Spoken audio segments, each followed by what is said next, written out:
Olá, meus alunos do primeiro ano, como é que vocês estão? Tudo bem com vocês? E aí, todo mundo está com saudades da escola, né? Eu imagino que sim, né? Nós aí estamos há quase 3 meses aí, né? 2 meses e meio sem estar na escola.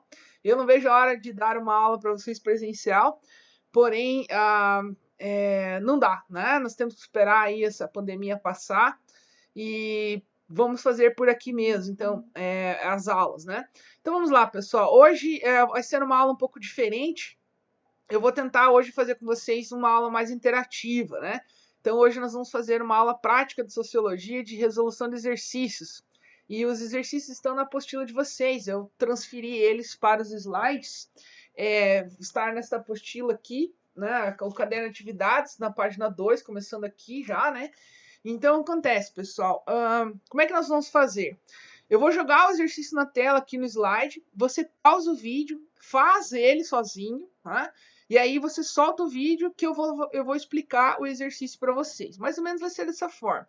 Então, eu passei para o próximo exercício, você pausa, tenta fazer sozinho, depois solta o vídeo que eu vou estar explicando o exercício. Então, vai ser mais ou menos assim, né? Dá para fazer, né? São, não me engano, 7 exercícios, não me engano.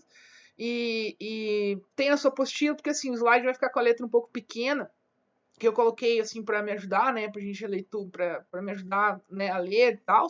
Mas vocês podem, caso vocês não entenderem no slide, vocês podem olhar na apostila de vocês, né? Dá para ler ali tudo certinho.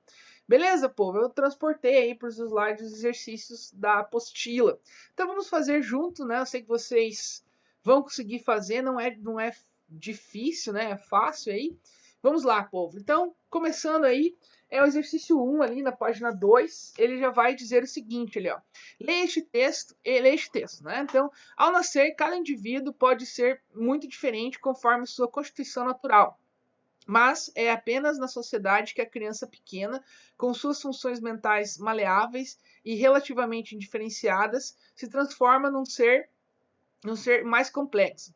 Somente na relação com os seres humanos é que a criatura impulsiva e desamparada que vem ao mundo se transforma na pessoa psicologicamente desenvolvida que tem o caráter de um indivíduo e merece o nome de ser humano adulto. Isolada dessas relações, ela evolui, na melhor das hipóteses, para a condição de um animal humano semi-selvagem. Então, esse é o texto ali, né? É um texto do Norbert Elias, está na apostila ali, né? É um sociólogo contemporâneo. E então o que ele está querendo dizer nesse texto, né? É as fases de socialização, né? Quando a criança pode ser considerada psicologicamente, e, enfim, né? Quando ela pode ser considerada um adulto na sua evolução, no seu processo de socialização aí. Então ele fala assim, ó, de acordo com o texto sobre as relações entre indivíduo e sociedade, marque V o F, né? V é verdadeira e F falso para as afirmações a seguir. Então vamos lá. Ó. Letra A. As características biológicas do ser humano asseguram a manutenção da criança como um adulto, apto a corresponder com o grupo social no qual faz parte. Então, assim, ó, no texto ele fala sobre essa questão, né? Olha lá, as características biológicas do ser humano asseguram a maturação da criança, né? Então, não é necessariamente as características biológicas. Por quê? Porque ela necessita do processo de socialização. É o que faz a criança se adaptar ao mundo social, no caso. A gente já viu isso em umas 3 aulas atrás, mais ou menos. Então, a criança só se torna adulto, só se torna no seu comportamento, né, através da relação entre os indivíduos. Então, essa questão, ela está falsa, né, galera? Não está certa essa questão. Então, letra B. A constante interação com outros indivíduos garante que a criança se torne um adulto capaz de cumprir as habilidades mínimas que sua necessidade requer. Com certeza, né? É o que eu acabei de explicar. Então, se ela vai se relacionando com outras pessoas, ela vai aprendendo a ser adulta, a passar por processo de socialização secundária e tal. Então, essa questão ela está certa, né? Ela está verdadeira aí na sua alternativa, no caso, né? Então, mais ou menos isso. Na verdade, isso é o resumo que acontece, né, no processo de socialização aí. Então, a segunda questão fala assim, ó. Na formação dos indivíduos, a socialização é tão importante quanto o desenvolvimento do organismo, com certeza, né? Você não precisa nem falar nada, né, cara? Porque a gente viu lá naquele caso da Amala e da Kamala, né?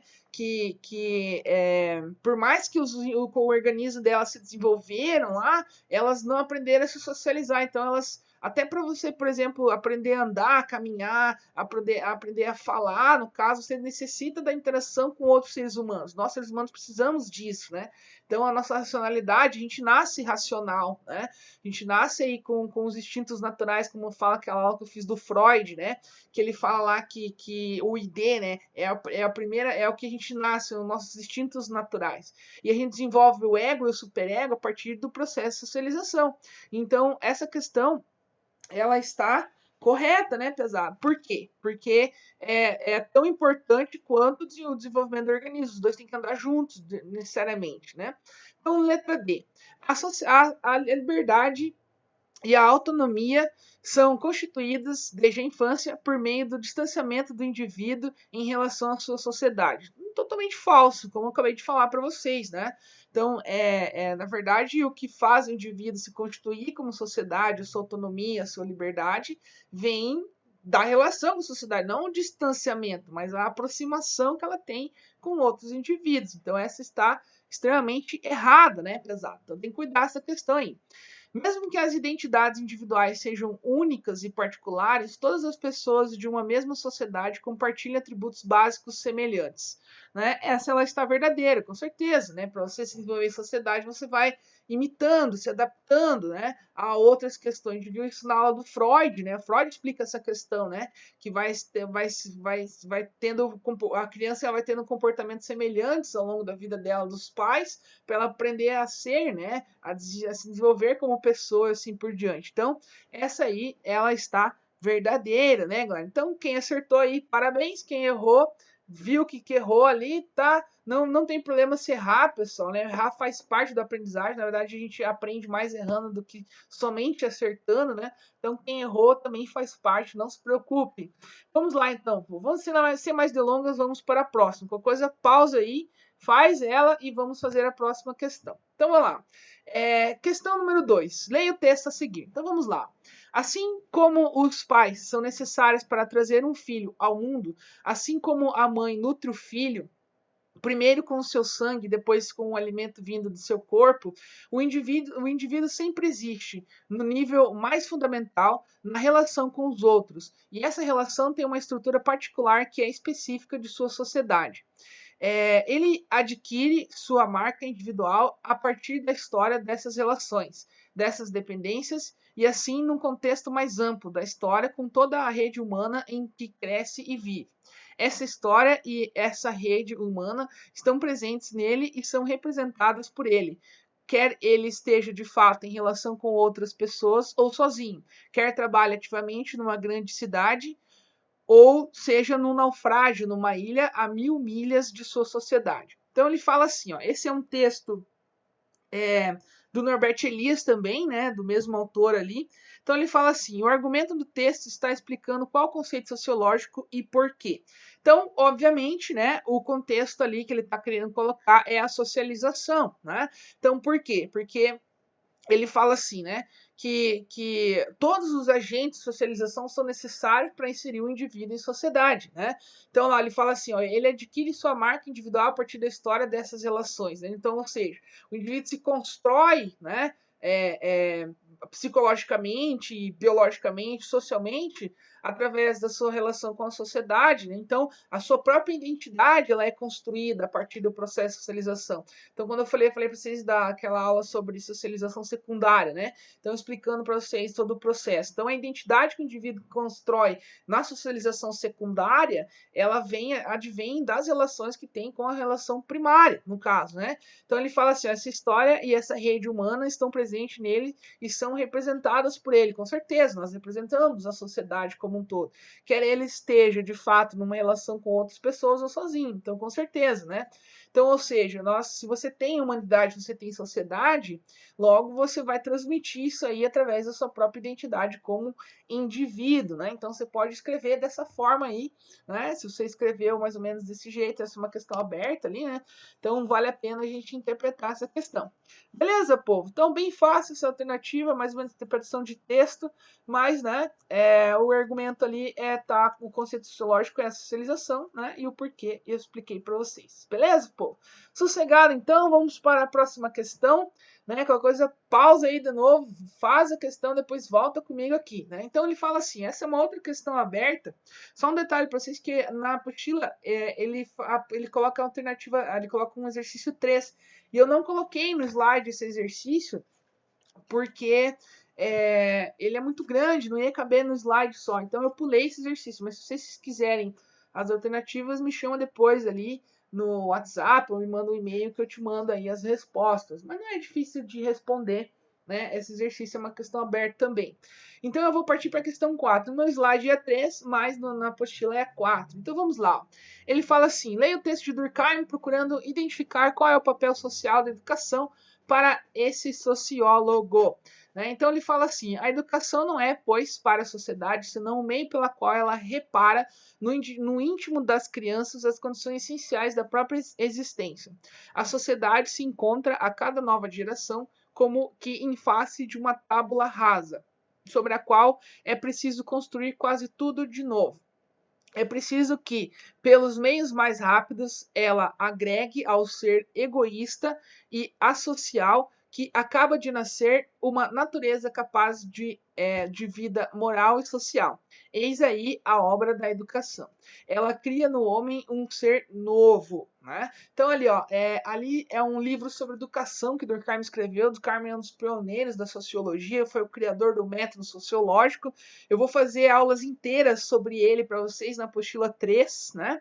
Então, me aguardem que esse cara aí, vocês vão ver ele pro resto do ensino médio. Se você for para a universidade, vão ver ele também de novo.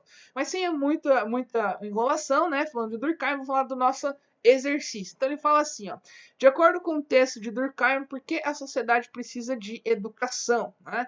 Então ali, ó, é basicamente óbvio, né? Por que como eu já falei para vocês, né? Por que a sociedade precisa de educação necessariamente? Ela precisa porque, ó, ele fala assim, ó, ele fala, a educação não é, pois, para a sociedade, senão o meio pelo qual ela repara no íntimo das grandes condições essenciais da vida e na própria existência. Então, ou seja, para você dar sentido à sua própria existência vem por meio do quem? Da educação, do aprendizado com o outro, né? Da construção do conhecimento. Então, nós nos identificamos como pessoa, construímos sociedade, construímos o processo, né, de socialização através da educação, que é o meio. E essa educação que ele fala, né, é todo o meio que a sociedade tem de educar, não é só conhecimento científico necessariamente, né?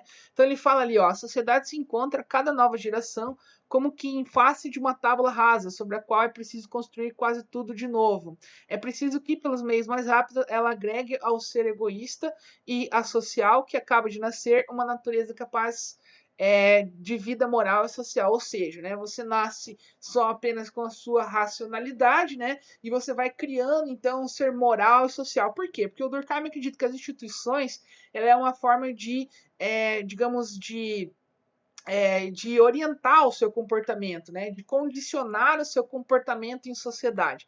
Porque ele acredita no fato social, né? Que seriam as regras da sociedade que condicionam o nosso comportamento. Ele chama isso de fato social. Então, a educação é um fato social, porque determina o nosso comportamento. Então, você sai desse ser, né, natureza que você nasce ali, né, e desenvolve para um ser moral e social. Todos nós fazemos isso. Isso é a maior importância aí da sociedade, né, dos fatos sociais para o desenvolvimento do homem. Então, mais ou menos isso que ele coloca aí no seu texto, né, galera? É claro que vocês não vão escrever sobre fato social, mas dá para a gente interpretar um pouco dessa forma. Quem escreveu mais ou menos parecido com isso que eu falei, está certinho, né? Então, é uma questão aberta, então vale a interpretação também. Quem tiver dúvidas, né, da sua resposta aí, você pode me mandar por e-mail ou por WhatsApp, que eu te respondo, te dou aí uma resposta mais completa aí, né, sobre essa questão. Beleza, povo?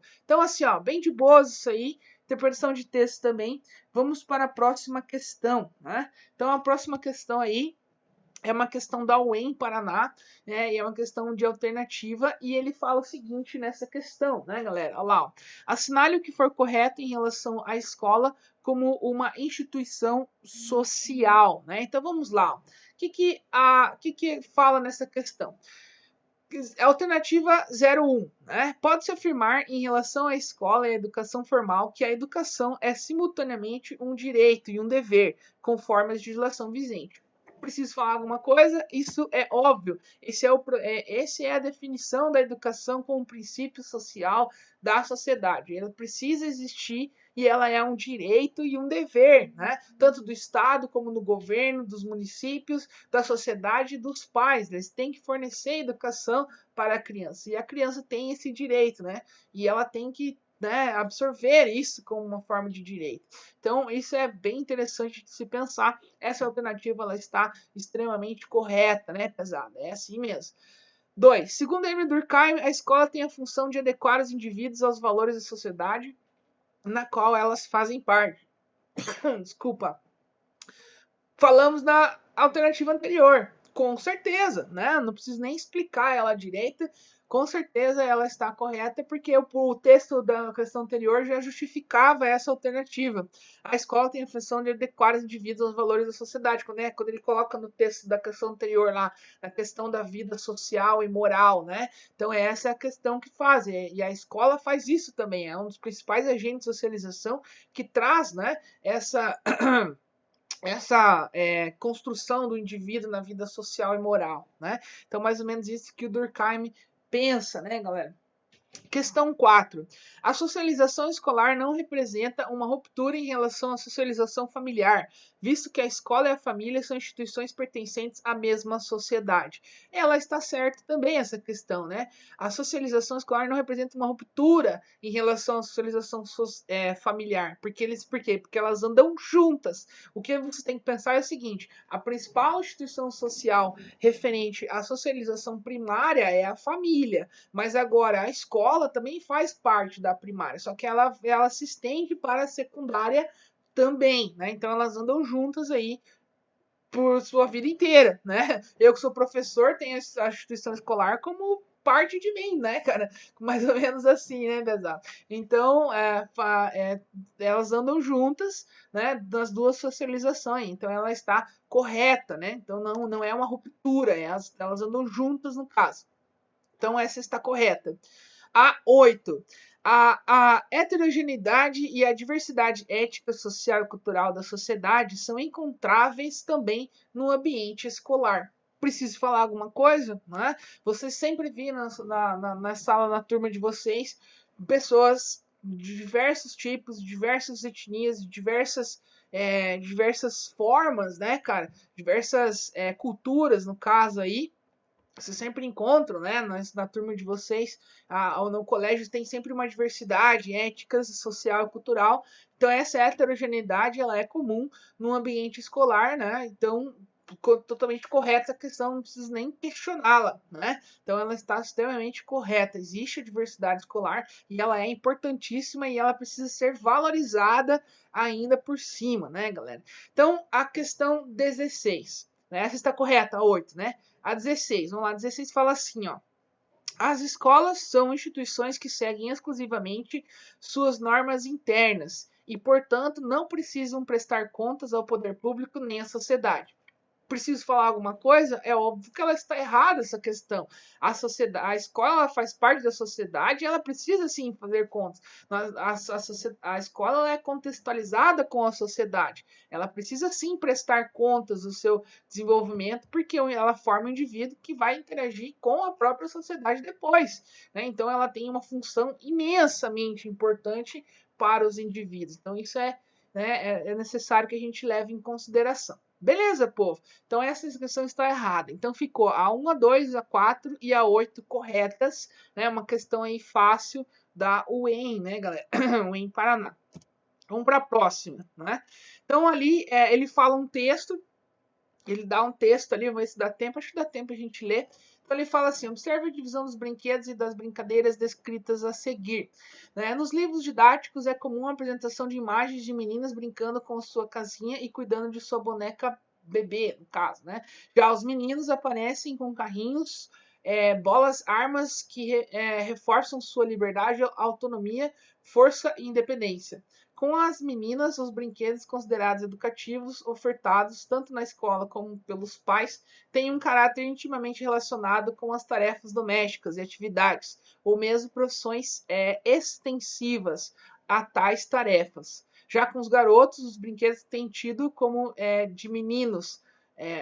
Já com os garotos, os brinquedos tipo como de meninos, como carrinhos, aviões, barquinhos, bonecos, heróis e guerreiros, monstrinhos e de raciocínio lógico são associados à criatividade, à aventura e ao desenvolvimento de habilidades.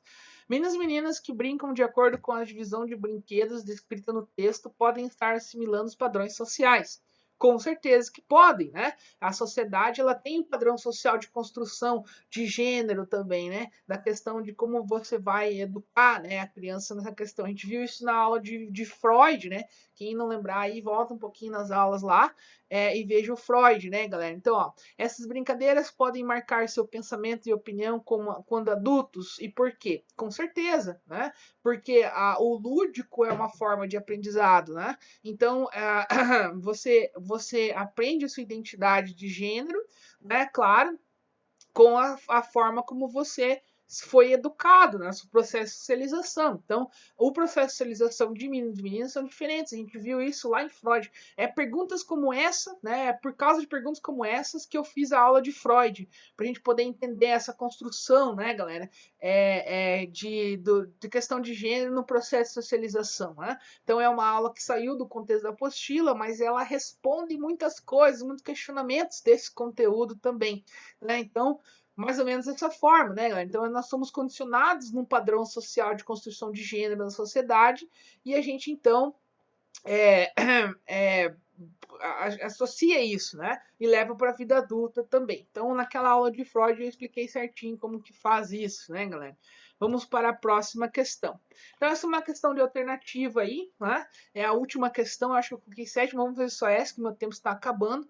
É uma questão da Wayne, que ele fala o seguinte, né? Ali